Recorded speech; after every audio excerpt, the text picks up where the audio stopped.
Naghain ng diplomatic protest ang China dahil sa mga pag-atake umano sa kanilang leader ni Commodore J. Tariela ng Philippine Coast Guard.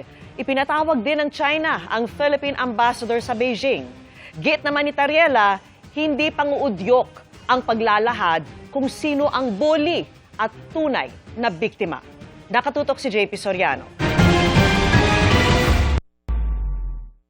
Sa speaking engagement na ito ni Philippine Coast Guard spokesman for the West Philippine Sea, Commodore J. Tariela, makikita sa kanyang presentation ang mga caricature na ito ni Chinese President Xi Jinping.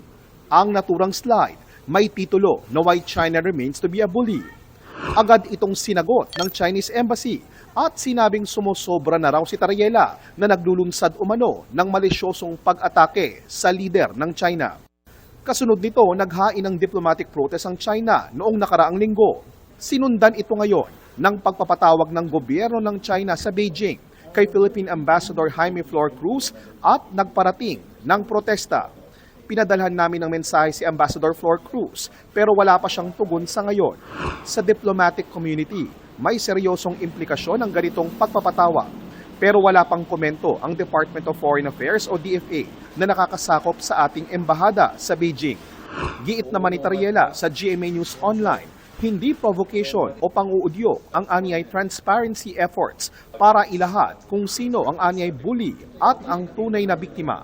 Hindi anya sila masisindak ng banta na patunay lang anya na epektibo ang transparency at mas takot ang China kapag alam ng mundo ang nangyayari kaysa sa international law. Sa social media na inaalmahan ni Tariela ang pagpapakalat ng China ng maling impormasyon at pag-iiba ng China sa mga nangyayari para palabasing Pilipinas pa ang may kasalanan. Pero ang pag-alma niya, hindi nagustuhan ng China kaya naghain sila ng diplomatic protest kamakailan.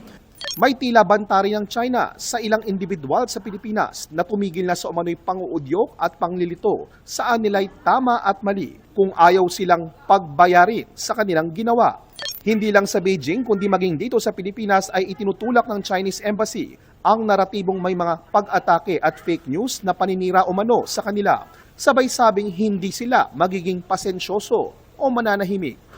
Umalma na dyan si Senador Risa Ontiveros, sabay sabing malinaw na ang pahayag ni Tariela at iba pang opisyal ng gobyerno ay paninindigan para sa national interest ng Pilipinas at para protektahan ang karapatan ng bansa. The Chinese Embassy is being a bad guest here dito sa Pilipinas. Dapat mas magpakita sila ng respeto sa kanilang host country, sa atin. Ang pag-atake sa kanila ng Chinese Embassy ay paglabag sa Vienna Convention on Diplomatic Relations.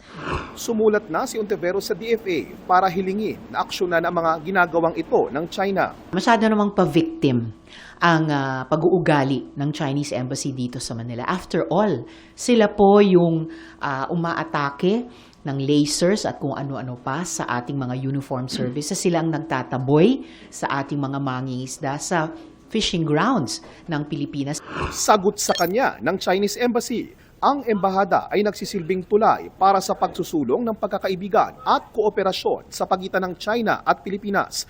Tumanggi nang magkomento ang DFA sa mga pahayag ni Tariela at Ontiveros, pero nauna nang sinabi ng DFA na buo ang suporta nila sa mga elected officials at government institutions na ginagawa ang kanilang tungkulin para depensahan ang karapatan ng Pilipinas.